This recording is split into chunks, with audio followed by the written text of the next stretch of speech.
In the following video, you're about to see what happens when ideology comes face to face with reality. Friends, enjoy the videos. This is a politicized issue. This is a manufactured culture war. I got to say, we aren't the ones who did that. We aren't the ones that came up with this radical new movement that is performing permanent physiological changes to children with no evidence of any benefits. We didn't start that. We're just trying to stop it because it's crazy. It's a contentious issue, which almost 70% of Americans oppose. So we are just saying here that taxpayer money shouldn't be used for it. That's all. This should not be that controversial of an issue. Questions are for Dr. McNamara. I just want to ask you, honestly, you're not concerned about the unknown effects of puberty blockers, hormones, and surgical interventions in kids, the long-term effects, not concerned about that? Everything I've said here today comes from a place of deep honesty and conviction for the care that I provide and the community that I'm a part of. You've said that we've cherry-picked data. How do you mean by how do you mean that? So it is very unscientific and flawed to pick a single study or a single statistic and to discuss it in isolation. Totally agree. Medical experts are able to talk about all of the evidence as a whole. Totally agree. So it's good to look at systematic reviews, right? That's the gold standard of evidence when you're trying to understand whether something works or whether it doesn't. So the British Journal of Medicine looked at 61 systematic reviews with the conclusion that, quote, there is great uncertainty about the effects of puberty blockers, cross-sex hormones, and surgeries in young people. The Journal of Endocrine Society came up with the same conclusion, even the American Academy of Pediatrics. They all cite the lack of evidence. And so here's the thing. If you're doing a therapy, and it's, temporary, whatever, fine, maybe let's try it, let's see if it works. But when you're talking about permanent physiological changes, do you not agree, just from an ethical standpoint, that you might want extremely strong evidence of the benefits? And there is no systematic review that states that there is strong evidence of benefits. Sir, are you aware of how the quality evidence grading system works and how it's applied? Yeah, we've read through it. That's why I'm citing these journals. So which journal says something different? We should have that debate. Tell me a journal that has done systematic reviews that cites different evidence, that cites strong evidence for benefits of these therapies. The standards of care were developed based on extensive... You're not telling me any journal, you're not telling me any study. Don't say standards of care. Yeah. So... Tell me one. The standards of care. That's the standards of care. That's not a journal, that's not a study. That's not an organization, that's not an institution. You're just saying words. Name one study. Yeah. I'm out of time. I yield back. To use my time to respond to Dr. McNamara.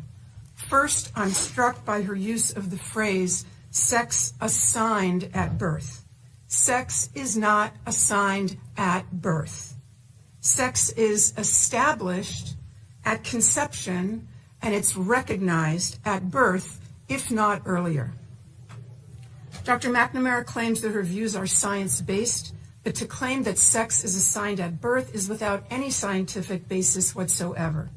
Its language misleads people, especially children, into thinking that male and female are arbitrary designations and can change. That is simply not true. Dr. McNamara claims that social and medical interventions are the only evidence-based treatment and that scientific evidence shows it is life-saving. Without it, she's warning us, kids will commit suicide. Well, a growing number of countries have effectively banned the care to which she's referring. And thank God there's been no wave of suicides or other mental health catastrophes.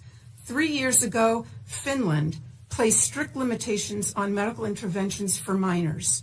Sweden did the same thing after a 14-year-old girl was found to have osteoporosis and spinal fractures from puberty blockers.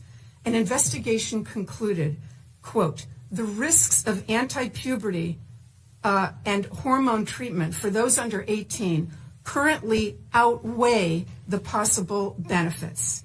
The UK conducted a review and called the evidence very low. They've also placed severe restrictions on the care that Dr. McNamara calls life-saving. Norway also analyzed the data and has made similar changes in policy. The National Academy of Medicine in France warned, quote, Great medical caution must be taken in children and adolescents, given the vulnerability of this population and the many undesirable, even serious complications the therapies cause. Doctors in New Zealand and Australia have published similar statements. Is Dr. McNamara suggesting that all these countries are rejecting evidence-based treatment and placing their kids at risk of suicide? Regarding that point of view, Finland's gender expert, Dr. Rita Kaltiela, said, quote, "It's purposeful disinformation, the spreading of which is irresponsible." All 7 countries, and Florida too, of course, concluded that kids don't need their development interrupted, the girls don't need their periods stopped and their voices lowered, and the boys don't need to grow breasts. What they need is psychotherapy. I have other objections to Dr. McNamara's testimony. She insists that her position, only hers, represents standard medical care. What she doesn't want you to know is that there is no standard. There's a debate. There's a fierce debate. And on the side opposite her stand such prominent figures as Stephen Levine, Kenneth Zucker, Paul McHugh, and James Cantor, among others. These doctors are giants in the field.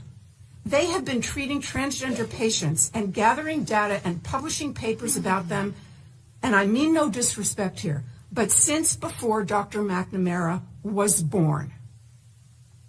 The point is that those veteran clinicians and others who have wisdom and experience are ignored because they disagree with the current narrative. They're against medical interventions for the same reason those 7 countries are. There is no evidence of long-term benefit, but there is evidence of harm. I'll end by quoting Jamie Reed, the courageous whistleblower from the Children's Gender Clinic in St. Louis. I believe that that hospital receives the medical education funding that we're discussing today. She said that doctors at that clinic said, "We are building the plane while we are flying it." We are building the plane while we are flying it. That's how they described the treatment at their gender clinic.